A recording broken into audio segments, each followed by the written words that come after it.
Assalamualaikum warahmatullahi wabarakatuh. Saya Nurul binti Muhammad Nur, pemegang kad matrik A17486, akan membantangkan hasil kajian saya di bawah sidaan Dr. Ilmi Aziati binti Ghazali yang bertajuk Tradisi Kesenian Turki Era Uthmaniyah abad ke-15 dan 16. Seni Uthmaniyah secara umumnya merujuk kepada kesenian yang berasal di bawah pemerintahan Empayar Uthmaniyah bermula dari tahun 1299 Masehi hingga 1923 Masehi. Empayar Uthmaniyah pada hari ini berpusat di Istanbul, Turki dan meluas ke 3 benua, meliputi kawasan geografi yang luas, kira-kira negara Turki sekarang, Timur Eropah, Syria, Iraq, Liban, Mesir dan Afrika Utara. Kesenian Uthmaniyah merupakan cabang daripada kesenian Islam yang boleh dilihat dalam kajian dari abad ke-7 hingga era moden. Seni hiasan juga merupakan sebahagian besar daripada seni Uthmaniyah. Antara objektif kajian adalah untuk mengkaji perkembangan seni Jubil era Uthmaniyah, meneliti motif dan bentuk yang digunakan dalam seni terunan pemadani. Yang ketiga adalah untuk menguraikan seni iluminasi semasa era Uthmaniyah. Kajian ini menggunakan metod kajian kualitatif iaitu pengumpulan data, analisis data dan kajian kepustakaan. Antara kedapatan kajian ini adalah kesenian Jubil, kesenian pemadani dan kesenian iluminasi. Untuk kesenian Jubil era Uthmaniyah, selepas zaman pemerintahan Seljuk berlaku penyusukan saiz bangunan di Anatolia semasa zaman Beylik pada abad ke-14. Pemasukan seni hiasan menjadi lebih sedikit dan hiasan Jubil juga makin berkurangan. Beylik Uthmaniyah yang memerintah di Izmit memperoleh kekuatan menjelang akhir abad ke-14 dan mula mengumpulkan pelbagai beylik di Anatolia di bawah pemerintahannya sendiri dan mengukuhkan penguasaannya di Anatolia sebagai Empayar Uthmaniyah pada abad ke-15. Pada abad ke-16, sempadan Empayar Uthmaniyah berkembang, melebarkan ke kawasan berhampiran timur di Iraq dan Afrika dan mengubahnya menjadi empayar yang kuat dan kukuh. Dan Jubil kebangsaannya digunakan pada struktur keagamaan seperti masjid, madrasah dan imarat, serta monumen seni bina awam seperti istana, kios, rumah perpustakaan, tempat mandi dan air pancut yang dibina dalam tempoh dari abad ke-15 hingga akhir abad ke-17. Monumen Uthmaniyah dengan Jubil tertumpu di bandar-bandar seperti Izmit, Bursa, Edirne dan Istanbul yang merupakan ibu kota Uthmaniyah. Antara jenis Jubil yang terdapat dalam perhasilan seni ini ialah serutan pada bata.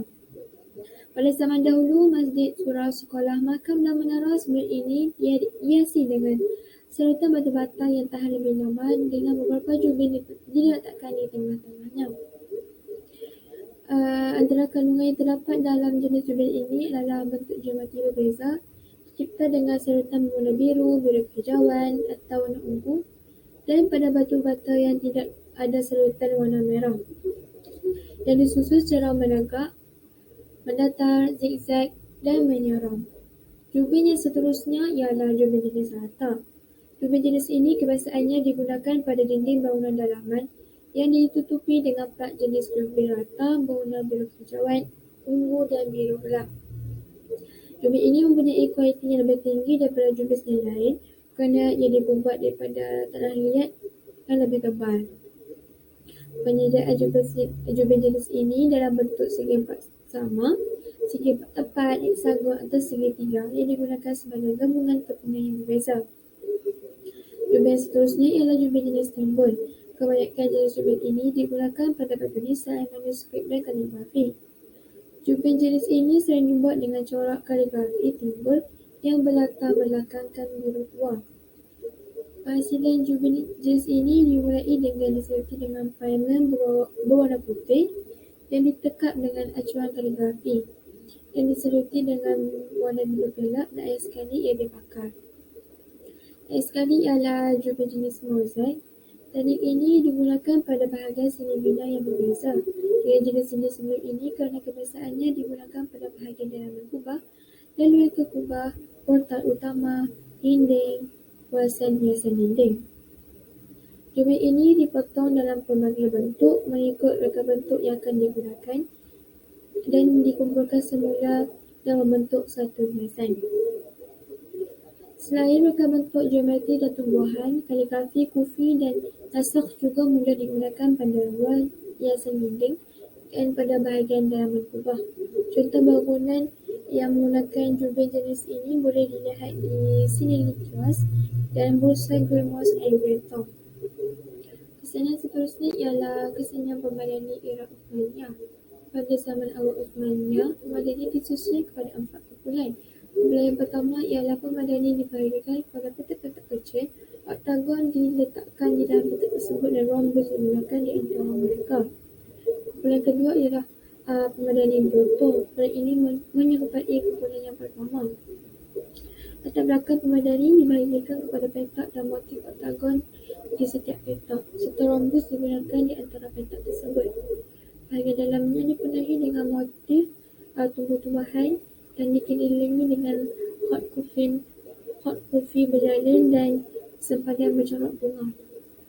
Kumpulan pemadani ketiga ialah latar belakang dibahagikan kepada 2, 3 dan 4 petak sama dan oktagon diisi di dalamnya.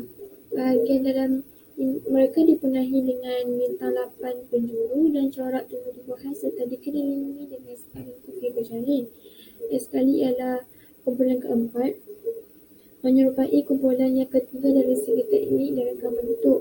Terdapat 1 atau 2 petak pada latar belakang dan petak kecil di tengah, bawah dan atas dengan kaligrafi kufi pada sepadan pemadani. Pemadani Turki Anatolia pada zaman Uthmaniyah memberikan contoh terbaik pada abad ke-16, merupakan tempoh paling kegemilangan mereka. 2 kumpulan pemadani penting muncul dalam tempoh itu ialah pemadani Usak dan pemadani Istana. Pemadani Usak dibahagikan kepada 2, iaitu pemadani Usak dengan pingat dan pemadani Usak dengan bintang. Pemadani Usak dengan pingat ini muncul pada abad ke-16 dan berkembang pada pertengahan abad ke-16. Pemadani Usak dengan bintang pula memulai pada pertengahan abad ke-16 menggantikan pemadani Usak dengan pingat. Pengeluaran pemadani ini berterusan sehingga abad ke-18. Pemadani Istana. Pemadani ini ditenun dengan menggunakan benang simpulan yang diperbuat daripada bulu dan kapas. Corak yang terdapat pada pemadani ini merupai seni tradisional yang lain seperti seni jubin, keramik dan tekstil. Dan tak akhir ialah kesenian iluminasi era Uthmaniyah. Semasa pemerintahan Mehmed II, Tangier merupakan seorang yang menyukai, melindungi dan membantu pembangunan semua jenis seni halus, termasuk pembangunan seni iluminasi. Iluminasi pada zaman Mehmed II muncul sebagai produk sebuah sekolah dengan ciri-ciri berbeza dan tulen dalam buku Turki yang mencipta sejarah. Iluminasi mereka banyak dalam bahagian Zahriyah dan Kitab Serleva dan Hatimi dan bahagian teks buku. Antara motif yang paling biasa digunakan adalah rumis dan cabang melengkung. Minat orang Turki terhadap tumbuh-tumbuhan mula meningkat pada tempat ini dan bilangan ini sangat sedikit. Jenis iluminasi era Uthmaniyah ialah Halikari. Iluminasi yang jenis kedua ialah Zerendrizen. Seterusnya ialah Zerabyan dan sekali ialah jubin jenis stick berjarum.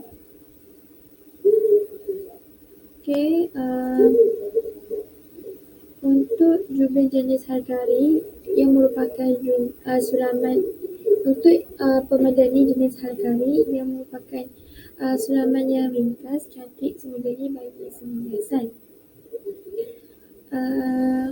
Untuk jenis iluminasi yang kedua ialah Zerendrizen. Selepas template iluminasi disediakan, ia disapu pada latar belakang sebenar untuk diiluminasikan. Pertama, kontur dilukis dan dicat dengan emas dan kuning kecoklatan. Bahagian selatan emas dibilah melalui pengisaran dan muhrai. Untuk jenis yang seterusnya ialah Zerafian. Selepas kertas emas bertukar menjadi debu, ia dicampurkan dengan air agar-agar. dan ditebakan di atas kertas dengan lurus. Seterusnya ia dibelah dengan vermohoel, kaligrafi dan hiasan kertas kekal di atas latar belakang dan jenis hiasan yang berbeza digital. Sekali ialah iluminasi jenis stick tadi. Ini adalah bahagian dengan hujung nipis dan tajam yang bermula dari penghujung pekerja iluminasi yang memanjang keluar. Kemungkinan nama ini berasal daripada perkataan pedang dalam bahasa Parsi.